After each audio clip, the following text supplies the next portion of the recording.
जायनाखि जोंनि चिरां जिल्ला बर' सिने आर्टिस्ट एस'सिएशननि 5 डिसेम्बराव जानो गोनां कनफारेन्स जों बे कनफारेन्सआवहाय जोंनि चिरां जिल्ला बर' सिने आर्टिस्ट एस'सिएशना मोनसे थांखि लादों। बे थांखियानो जाहैबाय जों बे हाबाफारियाव मोसानाय आरो मेथाइ खननायनि कम्पिटिशन एबा बादायलायनाय लागोन। दा बेनि थाखाय जोङो गिबि दाबथाम जायगायावहाय कम्पिटिशन लाग्रोगोन, जेरै बिजनी आरो काजलगाव, बेंटल। बेनिफ्राय बे दाबथाम जायगायाव जाय बिथांमोना कम्पिटिशनाव देरहानो हादों बिथांमोननि फाइनाल कम्पिटिशनखौ जों नैबे 5 डिसेम्बर खालि सान्तिपुराव जानो गोनां जायनाखि कनफारेन्स बाहाय जोङो खालामफैगोन। दा बेनि थाखायनो आं आसा खालामदों जोंनि बे बादायलायनायावबो मोसानाय आरो मेथाइ खननाय बादायलायनायावबो जोंनि चिरां जिल्लानि सिङाव थानाय गोबां लाइमोनफ्रा बाहागो लागोन होननानै। दा जोङो साननैसोनि उनावनो जोङो चिरां जिल्ला बर' सिने आर्टिस्ट एस'सिएशननिफ्राय बेखौ फोसावहरसिगोन जे बिजनी, काजलगाव आरो बेंटलाव जानो गोनां अडिशना माब्ला जागोन जों फोसावहरसिगोन आरो। जोङो जोंनि बोसोरारि जथुम्माखौ बोसोरफ्रोमबो खुंबोबाय थानाय जाखादों। थांनाय बोसोराव खिन्थु लकडाउननि थाखाय जों खुंफुंनो हानाय जायासैमोन।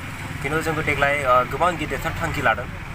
जोंनि थांखिफोरावहाय सिगां बोसोराव जों जाबायदि हाबाफारि खुंदों बेनिफ्रायबो देरसिन बा गिदिरसिन हाबाफारि जागोन होननानै जोंहा आसा दंथारो। दा बिनि थाखायनो ओरैबायदि मोनसे गोगोम जोंनो हान्जा नांगौमोन, जायफोरा गोबां बोलोगोरा हान्जा। जोंनो बेफोरबायदि खौसेथि थानाय मोनसे टिम नांगौ, हान्जा नांगौ।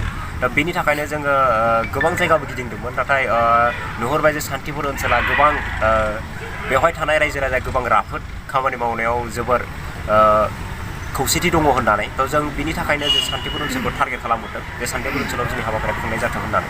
गुबुन फारसेथिंहाय सान्तिपुर ओनसोलावहाय बेबायदि सावथुन मुलुगनि जेबो गिदिरथार हाबाफारि लाफेरबोनाय जायाखै। दा बिनि थाखायनो जोङो बे ओनसोलाव सावथुन मुलुगनि माखासे मावनो थांनाय थांखिफोरखौ दिन्थिनांगौनि थाखाय बा जोंनि माखासे मावनो नागिरनाय हाबाफारिखौ बे ओनसोलनि रायजो राजाफोरनो दिन्थिनांगौ, जों बेबायदि साननानै जोङो थांखि लानानै सान्तिपुर ओनसोलसिम आवगायबोदों आरो। गोजोननाय थाबाय। जोंनाव बेबायदि बर' आर्टिस्टनि मोनसे जाफेराखैमोन। दा जोङो बे एरियाया खोनानानै ओरैबायदि गोजोनदों, जाहाथे बर'आ मोनसे दा जोङो बिटिआर मोननाय लोगो लोगोनो जाहाथे मोनसे उदां बायदि जोङो मोनदों आरो रायजो राजाफ्रा बयबो लुबैदों जे आर्टिस्टफोरखौ लाबोनांगौ। बर' आर्टिस्टआ जाहा खम जालांबाय, जायहा दं बेबो गोदोलांबाय। बेनिखायनो बैसोरखौनो जाहाथे सोलोंथाइखौ मोनो बे हिसाबै बयबो हांख्रायदों। दा बेनिखायनो बिथांमोनखौ जोङो बर' आर्टिस्ट चिरां जिल्लानि एस'सिएशनखौ जों बादायलायनाय लिंहरनाय जाबाय। रायजोफ्रा माने गोजोनगोन। मानो होनना बुङोब्ला 53 गामि दङ। बे 53 गामिया गासिबो गैयाब्लाबो गामियाव एभारेज जुदि फैयोब्लाबो बे फिल्डआ थोनाय नङा बायदि जों मोनदों आरो खुब हास्थायदों। दा जोंथ' बेबायदि जों खुंबोबाय, बहुद कनफारेन्स जों खुंबोबाय। दा बुंनो थाङोब्ला चेयारमेना फ्राय आंनो जाबाय थानो मोनो। दा बेवहाय जोङो दावराव दावसिखौ जों मोनाखै। जों माने प्रसासननिफ्रायबो जों हेल्पखौ बिगोन, प्लास जोंनि भलन्टियारआबो थिगैनो जागोन आरो जों जेसेबां नांगौ जों अफिसियेलि खारनानै डिसिनिफ्राय अर्डार लाबोबानो दा प्रब्लेम जानाय नङा आरो बेबायदिखौ जों होबथानो हागोन। बेखौ जोङो पाब्लिसिटि मोनसे कमिटि थागोन।